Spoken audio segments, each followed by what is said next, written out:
Hey, what's up? I have a hangover today. I got a bit wasted because we had a farewell and welcome party last night. In Japan, new fiscal year starts in April, and we also experience personal transfers this time of the year. As we all know, currently we are facing the threat of COVID-19, but it appears to me that peer pressure of social drinking here is even stronger than the fear of coronavirus. Strong peer pressure such as frequent social drinking and respect of harmony rather than discussion, such culture is called high context culture and which is often seen in a homogeneous country like Japan. Japanese people have long believed that such culture brings us to economic success. But I would say it is nothing other than antiquated practice that must be kicked. Japan is not a promising country any longer, and Japanese should focus on its inefficiency. Speaking of economic success, I want to talk about the economic success of Malaysia of today. Let me put it this way, Malaysia has already overtaken Japan in terms of economic success. Do you know why? Okay, let's find out more. There was nothing but palm tree as far as the eye can reach. In 2015, I stayed in Malaysia to go to a graduate school with my family. Unlike my homeland, Hokkaido, Japan, people there were still young, and the entire country was in the midst of construction boom. Well, surely, basic manners still needs to be improved to some extent, but Malaysian people seem to have a dream to become an advanced country by 2020. You would argue that Malaysia don't reach the economic level of developed nation yet, but I will demonstrate here that they've already achieved it in terms of the comparison with Japan. To compare economic level of Malaysia with that of Japan, what would you do? Compare each GDP?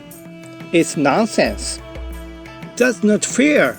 Japan is 4 times larger than Malaysia in population. It is like a situation where one soldier must fight against 4 opponents. So, you should compare one by one. For the better data, you should use not GDP but per capita GDP. Simply speaking, per capita GDP stands for the revenue per person. Although both countries adopt each own currency, namely Malaysian ringgit and Japanese yen respectively, I showed each figure on US dollar basis for comparison. Japan still looks higher. Oh wait, even this one is not fair, because you should focus more on actual standards of living rather than the trick of figures. Come to think of it, you can purchase goods and services much cheaper in Malaysia. For instance, you can buy a mango for $1 in Malaysia, but you have to buy it for $3 in Japan. In economics, this is called purchasing power parity. So, this one indicates the comparison of per capita GDP on purchasing power parity basis. It's getting closer, isn't it? Even so, I think that these graphs are still doubtful. In other words, was each GDP properly calculated? Let's see this data. This indicates percentage of underground economy in proportion of GDP. According to this estimation, the volume of underground economy in Malaysia amounts to 33%, whereas that is only 12% in Japan. These figures are not counted in GDP figures. So, I will add each of them on each of per capita GDP on purchasing power parity basis. Ta-da! Japan still wins by a hair, but it's really close, isn't it? I can imagine that Malaysians are chortling out there. But wait a minute, what did I say at today's video in the first place? Malaysia has already caught up with Japan? No, I didn't. I said Malaysia has already overtaken Japan. You have to overtake. Alright, I'm gonna put a bit twist on the previous table. Here, we'd better focus on the fact that Japanese live long. If I put it another way, Japan is an aging country. As I mentioned, Japanese live longer than Malaysian by almost 10 years currently. As a result, most Japanese are over 40s, just like me. You can visually understand how different between two countries from these demographic pyramids. This graph says it all. The median age of Japanese is around 47 years old, but that of Malaysian is still quite young. What a big age difference! It's almost a difference between a parent and a child. Here, let me ask you a simple question.